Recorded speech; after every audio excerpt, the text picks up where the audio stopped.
तो protecting heart from ischaemia और reperfusion injury कौन?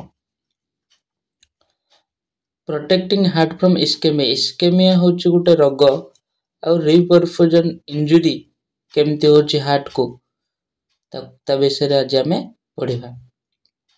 इस्केमिया कौन ना इस्केमिया हेउची एक अवस्था जेउठारे एक टिश्यू किंबा अंग को रक्त प्रवाह ह्रास पाए।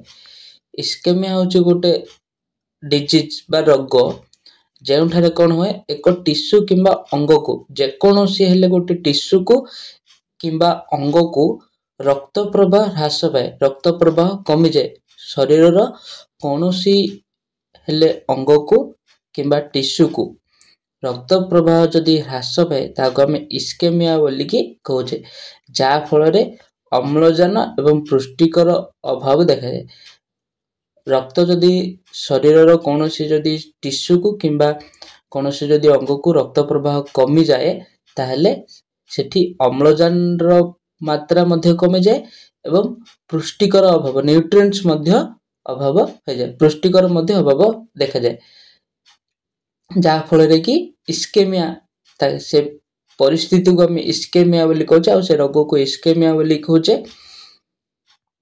ता सहित रिपरफ्यूजन इंजुरी माने कौन ना रिपरफ्यूजन आघात बा हेउची इंजुरी जो होची आघात हेउची एक अवस्था सेटा मध्ये गोटे अवस्था जेउठारे रक्त प्रवाह पूर्व इस्केमिक माने जो अंचल रे कि जो टिश्यू रे कि जो अंग रे कि रक्त प्रवाह कमी जाए, जो अंचल रे कि कमी जाए ऑक्सीजन वंचित अर्थात ऑक्सीजन कमी जाए से अंचल रे कोन पुनः स्थापित हेबा समय टिश्यू क्षति है।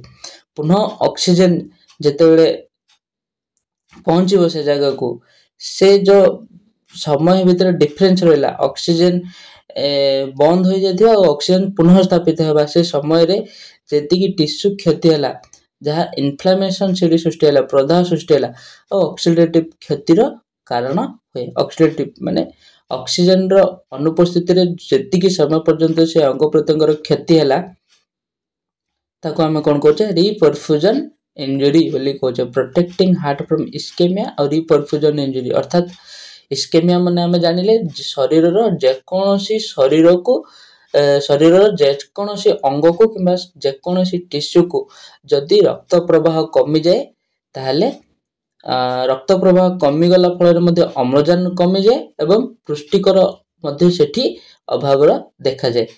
तो से जगह को हमें कौन कहचे बा से परिस्थिति को हमें कौन कहचे इस्केमिया बोली कहचे।